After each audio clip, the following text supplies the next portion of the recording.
On behalf of the Professional Baseball Strength and Conditioning Coaches Society, I'd like to welcome you to the PBSCCS Podcast. I'm your host, Chris Messina.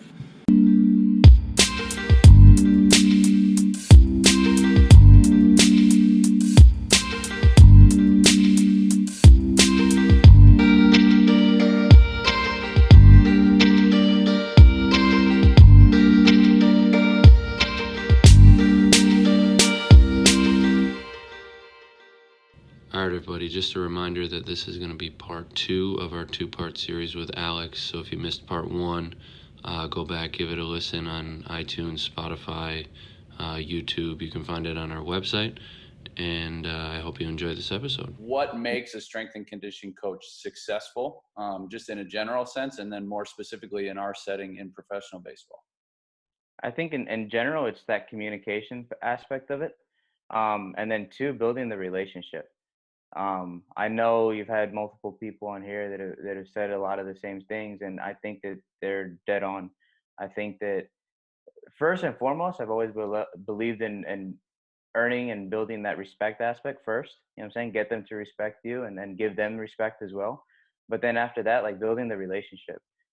Once you build the relationship with the athlete, like you start getting a little bit more insight into who they are as a person, you know, where they come from, what it is that they do, how is it that they learn, how is it that they take in information. And then once you have that, then you can start building out how you're going to deliver certain aspects of the programming or how it is that you're going to bring them information, and then build off of that. So I think that as a strength coach, you really have to have an understanding of who your athletes are and how to approach them differently, because there's some guys that I like to joke around a lot with the guys, but there's some guys that if I call them out during a stretch or something, they're going to respond way differently than somebody else would. You know, you got to know who the guys you could pick around with and who the guys you got to kind of pull off to the side and have those conversations with. Um, because there's different personalities and there's different egos involved out there, you know. So you really need to have an understanding of that, so that you can really get the most out of each of your guys. I think that comes a little bit easier too when you're an affiliate coach, because you spend so much time with these guys. You're on a bus, you're traveling all the time, you're seeing them every single day. So being a part of that, like you start to see who they are and how it is that they do certain things. I mean, I know for a fact that you can have a guy walk into the weight room and right off out the gate, you know if he's having a good day or a bad day just by how he walked in that day. And it's just because you spend so much time with them, you know, like, you know, if a guy broke up with his girlfriend the night before, or if some guy is dealing with, you know, having a bad streak in a couple games or something. So understanding that and having those relationships helps you kind of build off of how you're going to deliver certain things to them. Because if they're having that rough day and you come at them tough, like you're looking for trouble. You know what I'm saying? Like they're not going to buy in, you're not going to get what you want, and we're not going to have any type of success from that. But if you know that they're going through a tough time and you kind of give them that leeway and you have conversations with them, you're like, listen, like I know that that's going on, but let's still get in here and work, you know, or maybe let's just take the day, let's have a blow and we'll get after it tomorrow, whatever the case may be. But um, I think being an affiliate coach, you kind of get that a lot. Uh, in the coordinator role, it comes on mostly because I've had so much relationships with these guys that I've seen them and I've been with them for so long in the organization that I know, you know, certain things here and there. But I'd be lying to say if that relationship is necessarily the same, just because I'm not necessarily traveling with everybody all the time. So it's not necessarily the same. You know, I know from what I get from feedback from our coaches and stuff. But I think it's very important to make sure that you have, one, the communication skills, and then two, the relationship aspect of it, because it does make a huge impact. Yeah, talking with our previous coordinator here, you know, he'd come to the affiliate and just be like, man, I just miss being around guys every day, you know, just being in the clubhouse with guys and riding the bus and like, you know, hey, do you mind if I run stretch today? I'm like, you go right ahead, man. Like you just miss those aspects and that closeness of being with the team and being with those guys and, you know, putting in like you said, it's not an exaggeration to say you're with them almost every waking moment of every day, right? And some moments when you're not awake, right? When you're sleeping on the bus at 2 a.m. and you're all laid out across the, you know, the floor of the bus or however you find your sleeping arrangements. But, you know, as a coordinator, those relationships become different, right? And And like I said, he'd come in and you could just see it, like, man, I just miss being around guys. And like I said, sometimes you take it for granted. He's like, I just saw that guy 19 days in a row, 10 hours a day. Like, I've logged almost 200 hours with that guy in the last 3 weeks. And like,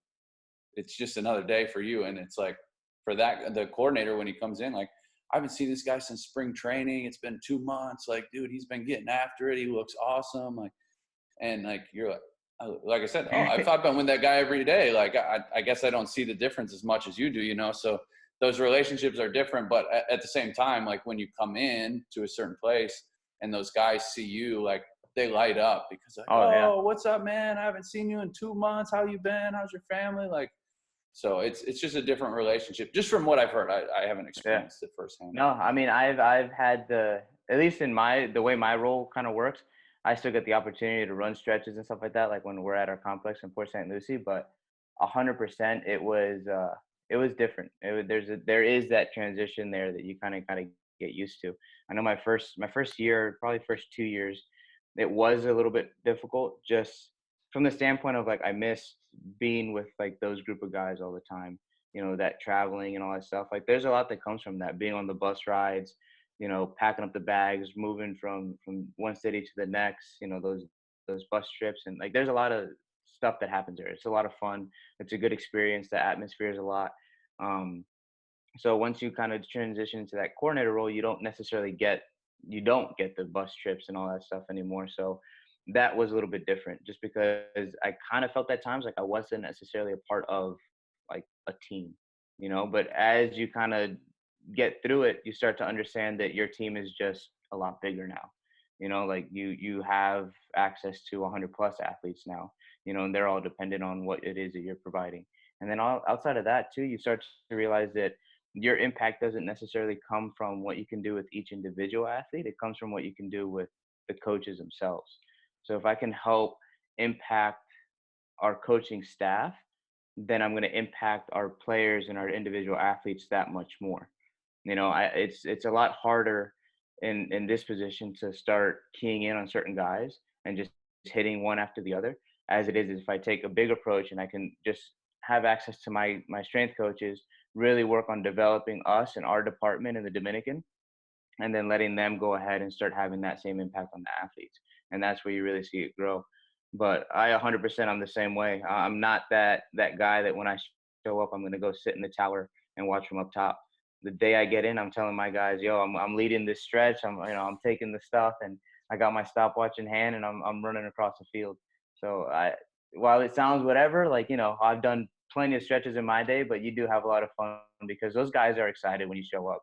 You know, they start chanting and stuff like that. They know that what's going on. They know that when I'm in town, we're going to have some type of testing and that type of stuff. So, but it's a lot of fun. I start leading the stretches, or I'll lead a weight room session and stuff. And it's more so because like, I just want some of that time too, you know, like you miss those things sometimes.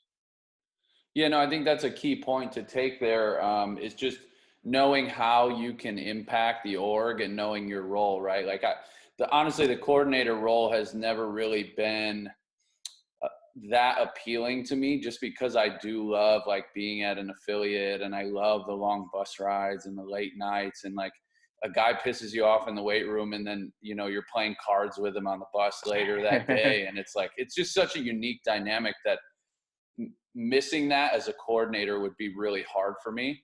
But the one thing that is appealing of being a coordinator is you get to develop your staff, right? Like you said, you have 3 strength coaches down in the DR. I'm sure you're helping with your staff stateside. Like that has always been an appealing part to me, is like, hey, if I make a positive impact with our strength and conditioning staff, then as a byproduct of that, they make, you know, the program better with the players at the affiliates. In a roundabout way, my impact has been felt in the org. So I think knowing your role and knowing how you can maximize your impact within the organization is a really, really key point there. And it's like, you have to know that, and you have to accept it and just do it to the best of your ability, and know that, hey, I might not get a lot of time with the guys at the affiliate if I'm a coordinator, or hey, if I'm at the affiliate, I might not be making the decisions on programming that the coordinator makes. Like, they're different roles, they have different impacts. Like, you have to accept that and do it to the best of your ability, so that you're all pulling that same rope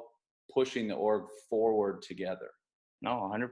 And I think too that one of the benefits of it as well is when you start working one-on-one with the staff and stuff, you start to see some really cool aspects from that too.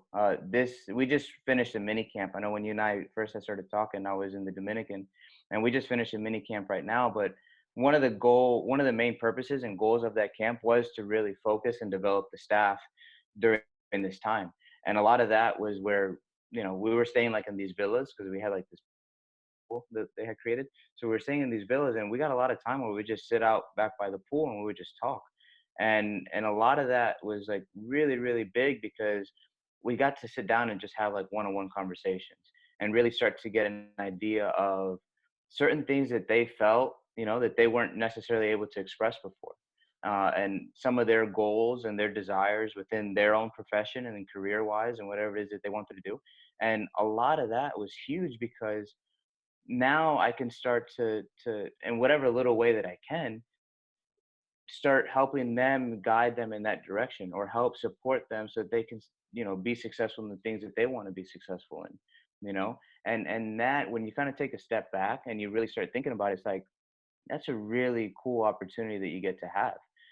We get to have that with our athletes because we help develop them so that they can reach their goals of getting to the big leagues. But being able to have that same opportunity with some staff members and to help develop them into what they want to do, like it's a really cool process. And it was things that I wasn't expecting some of them to say, and having that understanding now, like it was really cool. And then also having them express some of the things that they felt for me.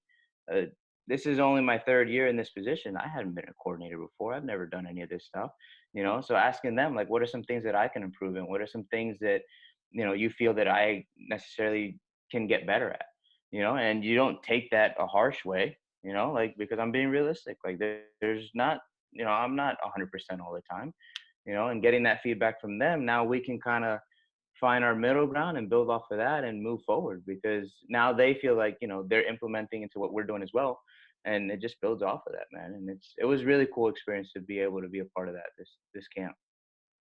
Yeah, like I said, I've never had the coordinator experience, but just that is the appealing part for me. If I ever do end up in that role or offered that role, is like, if I went into it, I would know, like, okay, my big goal here is to help the staff, right? And in the sense that we're trying to help these players in their careers and achieve their dreams, but as staff members, like, we all have ambitions as well, right? Like, we all have desires, we all have families to take care of, we all want to do something, and maybe it is you want to get to the big leagues, but maybe it's not. Maybe you want to be a rehab coordinator, maybe you want to be a Latin American coordinator. And like, as a coordinator overseeing staff and knowing that, you can kind of start guiding their career a little bit, like, hey, I'm going to get you ready for this position, like I'm going to put you in some uncomfortable roles, but this is what you're going to do if you're in the spot. Like, if this is what you want, you need to do this, you need to do this. And then, like you said, you open it up to, hey, how can I help you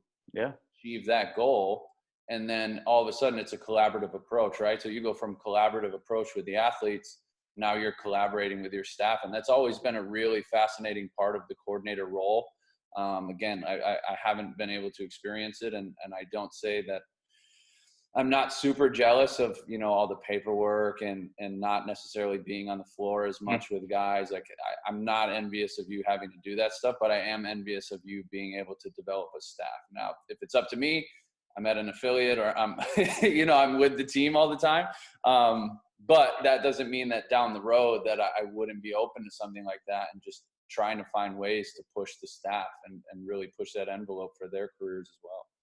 No, it was definitely a transition period. Like, it did take me a little bit for that, because those parts of being with an affiliate, like I missed, the traveling, and I missed being with the team and having your group of guys that you're focused on over the course of the year, but once I started to blend more towards what is our goal and what it is, what does my role require of me, and also being pushed from our coordinator now to understand that, my job now is to focus and develop our staff as well.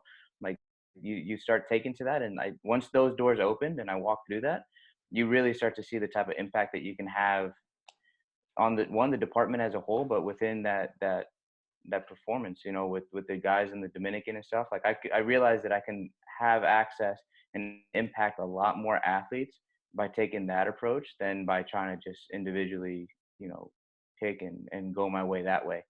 Um, so yeah, and the same part too, like with the coordinator stuff, like a lot of guys don't realize how much really happens behind the scenes, and you don't really see that as an affiliate coach because everything's just always kind of like being brought there and led in that direction. So you just pick it up and go. And I'm still kind of learning about a lot of that stuff as well. But there's a lot that happens, that you're in charge of and responsible for that I didn't necessarily have to answer to before. I think that was one of the other biggest transitions. Just uh, before you could ask the questions, and now the questions are the ones that are coming to you. So you're being asked those things, and you need to be able to provide an answer. And it's not like before where you could just kind of ask around and get the answer. You're the one that they're coming for that answer. So that part was a little bit of a hit at first too. Yeah, like I said, that's not necessarily the part of that job that I really envy of you. Do you have any advice for others in the field, maybe young coaches looking to get in, or older coaches that have been around, or even people that want to transition from an affiliate role to coordinator role? Just any advice that you have? I think some of the biggest stuff that I've always tried to talk about is stay humble in everything that you do. I always talk about there's two quotes that I always try to push off of, but one is dominate humbly, and then the other one is grateful for everything but entitled to nothing. And those types of things, I think that they kind of help us build off and kind of develop, because one, like I always try to just do my job, put my head down and grind forward, and not necessarily expect any type of pat on the back or like praise or anything like that, because I don't think that's what it's about. I think that your work should speak for itself. And if you're out there grinding and doing what it is that you need to do, like the success is going to show itself.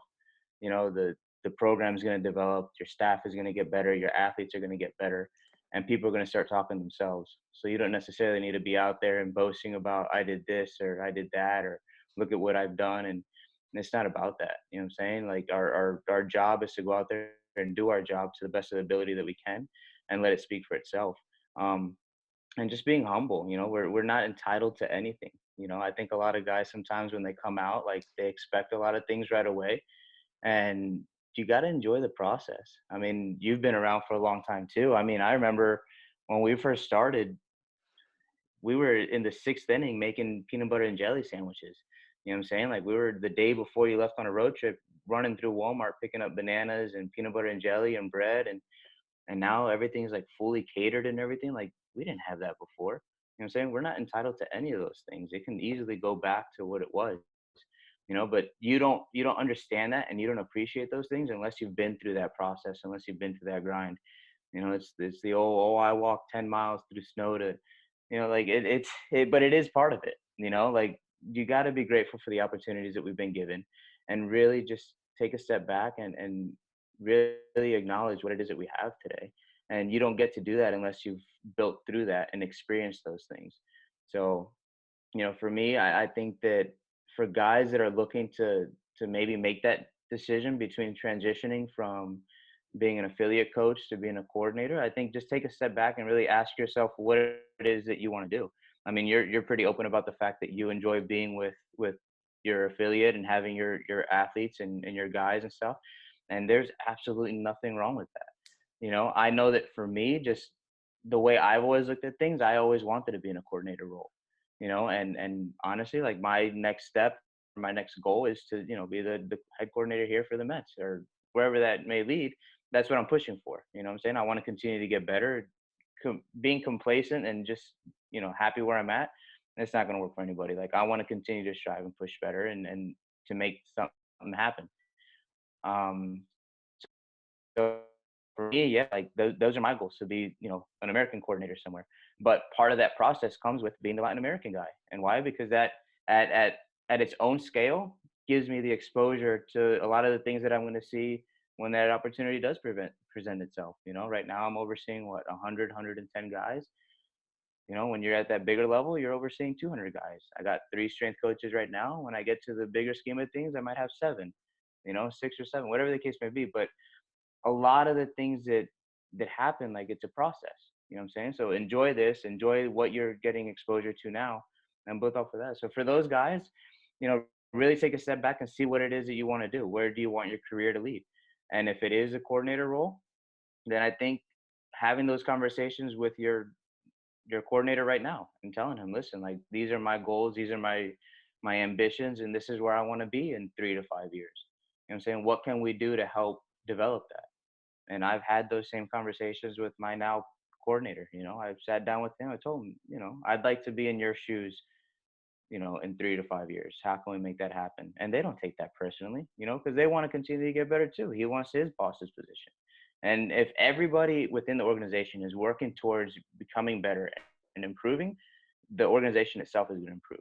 Because if everyone's sitting back, just happy with where they're at, nobody's going to get better. Nobody's going to push anybody to get better.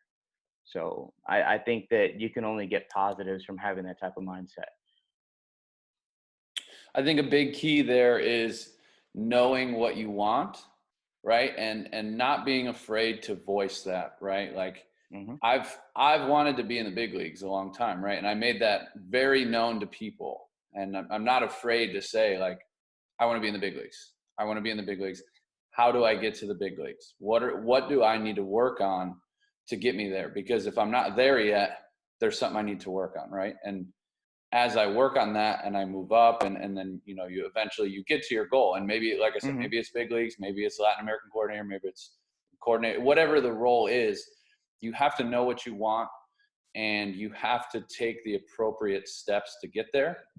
And you have to prepare so well, because that opportunity might only happen once, right? Like there's only a certain amount of big league jobs. There's only a certain amount of minor league coordinator jobs. There's only a certain amount of Latin American coordinator jobs. And if you want that position, you have to prepare yourself fully for the opportunity. It might take 10 years, but if that's what you want, you have to be ready for that, right? And at the same time, the best way for me to be ready for that position is to do the best job you can in your current position, right? You don't want to get your head in the clouds. Like I said, for me, I wanted to be in the big leagues, right?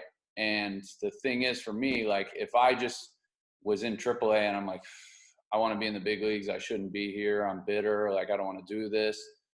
That's not putting a good impression in the people's minds that are making the decision to eventually put me in the big leagues, right? But if I go there and I tell them, hey, I want to be in the big leagues, I'm going to bust it at AAA. I'm going to be the best AAA strength coach I can possibly be and do everything I can to help our players in our org. And whenever that big league position pops up, they're going to say, this guy's a worker. This guy wants it. He's ready. Let's move him up, right? And it's hard. Like I'm not a patient person, right? Like I'm not a patient person. I know a lot of other strength coaches, we're not patient. We want these things to happen for us. And sometimes it's just a matter of timing. Like I said, there's only so many of these positions, right? And every year only a certain amount open. So not everybody can get to the big leagues at the same time. But if you know what you want, you express what you want, and you do your damnedest to work your absolute best where you're currently at, eventually those things are going to line up that you're going to get that opportunity, at least in my mind. Yeah. No, I agree. I think if you go out there and you're putting your best forth, and you're working hard and you're helping develop athletes and make things better and make the organization better and the program better, at some point those opportunities are going to present themselves. You know what I'm saying? You just need to make sure that you're doing your job and that you're, head down and grinding forward. And like I said, I've been blessed with the opportunity that over the last 8 years, somehow, one way or another, like doors keep opening up and things keep presenting themselves. And, I've gone up each affiliate, I've gone up through each level, and I've had opportunities present themselves. And I've had conversations with my coordinator. Hey, my goal in the next 3 to 5 years is, I'd like to do this, I'd like to do that. And knowing that, they help develop you within those parameters, and they keep pushing you forward in that. And 8 years later, I'm sitting in the position that I'm at, and hopefully somewhere else in 3 years from now. But I agree. I think you just got to keep pushing forward and you got to keep working hard. I don't think you can be ignorant about it. You know what I'm saying? Going, oh, I deserve this. Like, it's like that. It's not going to happen. And if you're sour about it and just, walking around with your head down, like, it's not going to present itself that way either. You just got to keep working hard and let your work speak for itself, and people will take notice. And when they take notice of that, be ready for when your opportunity comes, because you got to be ready. Like you said, you got to, what is it that you got to do to prepare yourself for that role that you want, and asking around, what is it that I don't know yet? Asking people that are in those roles, what can I do to prepare myself? I've only been an affiliate coach. What can I do to get ready for that? And just having those conversations. So I I think think there's that a lot of parallels between like players achieving their goals and strength coaches achieving their goals, right? Like there's only so many big league spots for players. There's only so many big league spots for strength coaches, and like we push on them like, hey, you need to control what you can control. You need to trust your process. You need to work your absolute hardest. You need to do everything you can and pick everybody's brain around you. And then it's like, we could probably take a good dose of our own medicine and our own advice and be like, man, I'm telling this guy to like control what he can control, and I'm over here, complaining about something that's out of my control. Like, yeah, just do your best, do your job, do it really well, and like you said, once you do that, the people making decisions will take notice of it, and eventually you'll get your shot. And again, it might not be as soon as you want it to be, but if you keep putting in quality work, eventually you're going to get that spot, right? Like and again, if it takes 20 years, it takes 20 years. Like it is what it is. It's just the nature of the beast, and it's all part of the business. And like I said, there's only so many roles. Like we can't put everybody in the big leagues as much as we'd like to. It's just, you can't do it. no, you see a lot of guys sometimes that they'll come in and it's their first or second year and like, oh, I want to be, the big league guy. I want to be the AAA guy, and they haven't gone through that process. You know what I'm saying? It's being humble about your work and working hard. I'll give him a little shout out on here, but somebody like Miracle, Miracle is going to be our AAA guy this year, and he came in a time where Corey and I we got our time ahead of him as well, but he's never wished ill upon anybody. He keeps working hard and he keeps grinding, and he's had opportunity after opportunity. He's grown, he's developed within our organization, and now my man's going to AAA. You know what I'm saying? I'm nothing but excited and proud for him and happy for him. And those are the types of things that I'm talking about. You know what I'm saying? It doesn't need to come in a bad manner. It just comes from, locking down and working hard, and those opportunities will present. And when they come, be ready. You know what I'm saying? So, no, I think that's how it is. 100%, man. So we talk about staying on top of things and continuing to make ourselves better. Where are you going for continuing ed? Are you reading any books, attending seminars, in your non-existent free time, listening to podcasts? Where are you going to keep that sword sharp? So for me, I'm making it an effort to start reading a lot more this year. I don't necessarily read that much. I wake up in the morning, I read my daily devotion, and that's pretty much it. But I am trying to make a thing. I got a folder on my laptop now and on my iPad where I'm just throwing in articles and stuff, and I'm trying to make it a point to start reading a lot more. So that's one of the main things. The second one is I do listen to a lot of podcasts. Some may not be as relevant to S&C as others, but I might listen to Joe Rogan one day just to kind of clear my mind from something different. Or other days, I'm listening to Pacey podcast, or I'm listening to, there's some other strength coaches I listen to, Hate Brand. They have one called UMSO. I listen to another one called Hybrid Performance. She's out of Miami. So I listen to some of those, and I just listen to other strength coaches speak. Just listen to different things, experiences that they've had, and things that they've gone through, different technology that's out there and stuff. Usually if we're using some type of new technology or something new that we're working with, whether it be a GPS unit or something, I'll try to find a podcast or something that's out there that's on that, and just listen to what they got to say on that, how they use it, how it worked or didn't work. And then outside of that too, just going to different conferences. I really try to make it a point to go to the NSCA conference each year. One that I've been really wanting to go to, but I've never had the chance to, was the Sore Neck Summer Strong. So hopefully, it always lands during the season, so I never get a chance for that. But hopefully, one day I get a chance to go to that. But I also tried to, more so when I was an affiliate coach, reaching out to different strength coaches when I was traveling around. That was like a big thing for me. So whenever we were in a city that had a university or something, I would hit somebody up and just go over there, and you'd be surprised how much you learn just from having those types of conversations, and how open people are to just letting you in. I think a lot of people shy away from asking those questions, or just making a phone call or sending an email, and it's really all it takes. You make that phone call or send that email or something, and you'll get your foot in that door, and you'll have access to tons of knowledge that you wouldn't have had otherwise. So, yeah, I mean, usually for me, that's how I try to do it. More so, I listen to a lot of podcasts and just reach out to people. Yeah, a few things from that. Number one, Joe Rogan podcast will always have a special place in my heart. My old man and I drove from Buffalo down to Arizona a couple years ago to move me out, and the whole trip we just listened to Joe Rogan. And like now he'll call me and be like, "Hey, did you listen to the new Joe Rogan episode?" And like, so that one has a little bit of a special place in my heart. But the other thing is like the reaching out aspect, right? Is for me, I'm not like I don't like going out of my way to talk to people. I'm very to myself. I'm very introverted. And this podcast has really opened my eyes to like how open people are, right? Like I can email anybody off of our directory and they get back to me and they're like, yeah, sure. I'd love to talk shop with you. And it's like, it doesn't matter if it's the big league guy for the World Series champions or, the Dominican strength coach for one of the, I don't know, just anybody, you know what I mean?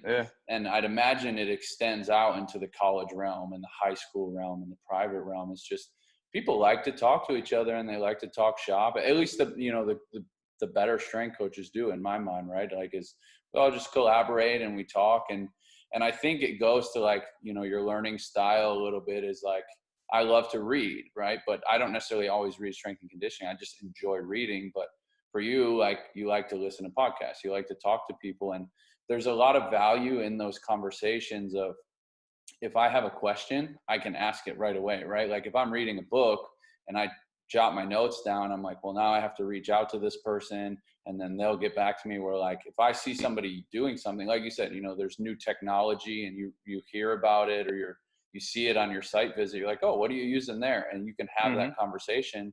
You get your questions answered in real time and then you let your wheels spin, you put your notes down, you're like, okay, now I see where this is. So I like what you said about just, if you're testing something out in your org, you're trying something new, like there's a podcast on it. Like it doesn't matter what it is. Like you can find an episode or you can find a presentation on YouTube or somebody talking about whatever it is. And then you can kind of get better ideas and start wrapping your head around like how it would work best in your setting.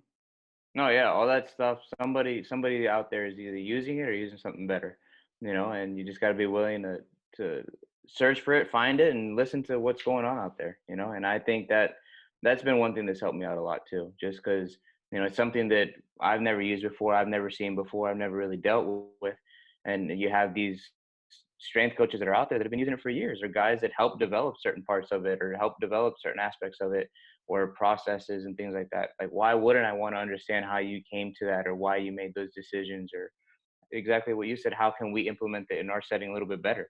What did they do that didn't work out for them that we can change?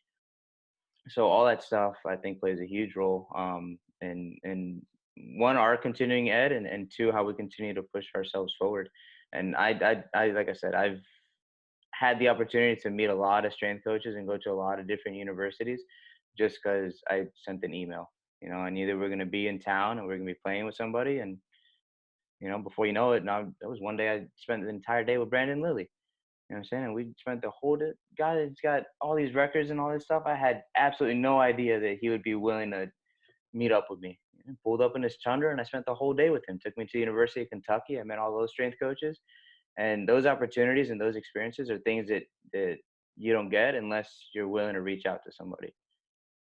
Yeah, like in AAA, like you go to Columbus, and I've had some of the other strength coaches like, yeah, I reached out to Westside, and they're like, yeah, sure, come on in for the day, like come train with us. And it's like people are willing to open their doors to you, right? Like if you're willing to reach out and you're interested in just having a conversation with them, learning from them, like they're, most of the time they're going to be willing to open up to you for sure. 100%. So we've been at it for quite a while here, man, and I don't want to take more away from you. If you got to go, you can tell me no, but if you have time, I would like to finish this off with a lightning round. Let's go for it. I'll do my best. 4 questions, as long or as short of an answer as you'd like to give. First question, who is your biggest influence in the field of strength and conditioning? Biggest influence, the first guy that I had was Coach Jeremy Herring. That man kind of got me into S&C, and he was my strength coach in high school.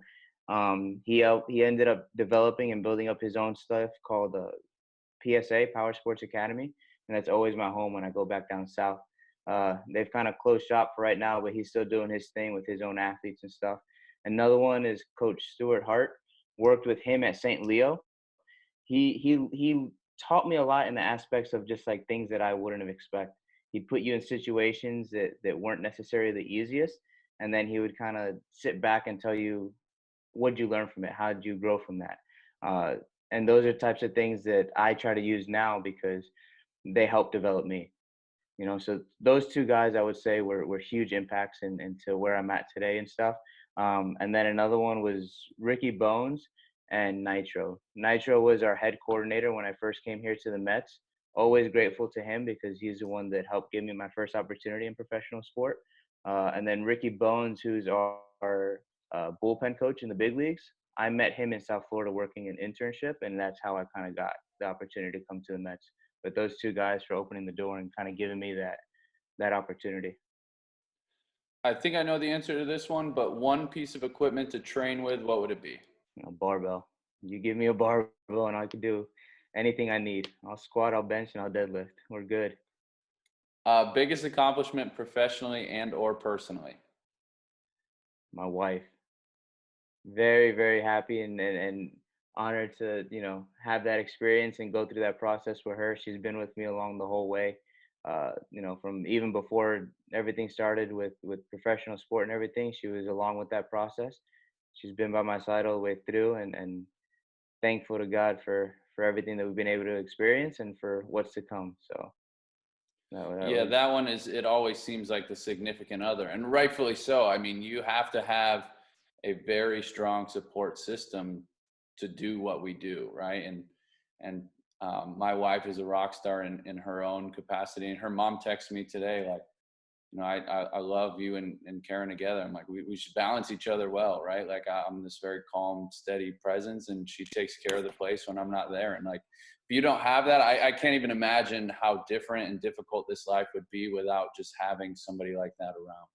No, it's not easy, man. Like I said, luckily we met before everything got started, but I mean that whole process through it, like it's hard with as much as we travel and as much as we're away and things that we got to miss here and there. Like it's not easy, and having that rock by your side and having that person that's willing to go to war with you, like you can't replace that. You know what I'm saying? So definitely 100% grateful for having somebody like her by my side and pushing forward with both of our ambitions and our goals in life. Last one from me. Any career other than strength and conditioning, what would you choose? Oof, that's tough. Ah, I don't know. I would probably say something that was still within this realm. When I started off, I had started off in school doing like ATC. I don't know if that's necessarily what I would want to do though. Uh, there's a reason why I went SNC, so I'm not too sure with that one. That one's a tough one. I enjoy real estate. I like being hands on, so maybe something like that too. But I don't know. You got me with that one. It's hard to imagine anything different, right? For us, like Yeah, it seems like it's in every strength coach's blood to just want to be up incredibly early, stay at the ballpark way too long, do it again the next day, live on protein shakes and loud music all day. But I think, like we said earlier, I don't think I would trade this for anything, to be honest. that's a tough one. It doesn't get better than like I said, being in a weight room or being on a ball field. Yeah, that's tough. Dude, it's been awesome catching up with you. And if the listeners want to get in touch with you, where can we get more? Is social media the best place to get at you, or is there a better place to get in touch? Yeah, I mean, just reach out. My email, Tavarez at nymets.com is probably the easiest way. Outside of that, I'm on Instagram, Rico1226. Um, but outside of that, yeah, I'm not too big onto social media, but that's usually where you can find me if you're looking. Awesome. Well, dude, thank you again for all your time. And, I know you've been busy, and it's getting to be that time right now where everything's going to get crazy. So I appreciate you taking some time with me, and we'll be catching up real soon. No, thank you for the opportunity. It was a good experience. Thank you, my man. Good luck. Thank you. You too. All right, everybody, that concludes this episode with Alex. I hope you enjoyed this one, and I hope you enjoyed both of the parts of this two-part series. 3 things that I took from Alex in this episode: don't be afraid to reach out to others, prepare yourself for the role that you want, and work hard and let your work speak for itself. With that being said, I hope you enjoyed this episode, and we'll talk to you again on the next one.